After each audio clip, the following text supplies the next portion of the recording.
Så nu vil vi lige gå ind og vise her, hvordan vi ændrer vores PPU til vores flow-deler. Når vi starter terminalen op til sådan herude, så trykker vi herover på Enter. Så går vi lige op på 3 her. Det er kalibrering. Den trykker vi ind på.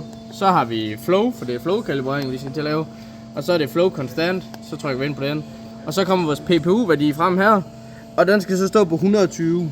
Hvis den ikke står på det, så virker sprøjten ikke optimalt. Og så har vi lige her, hvordan vi går ind og ændrer vores PPU til vores blæser, altså vores PTO. Der skal vi ind i udvidet menu. Ja, så vi holder escape inde, og så tænder vi terminalen.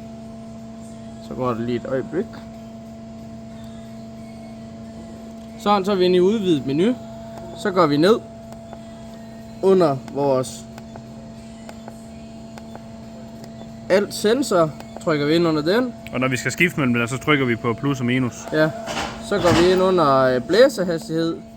Og så kan vi se, at vi har en PPU her, der ligger på 0025.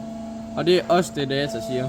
Og det er fordi vi har 4 magnetventiler, eller magneter på vores hjul.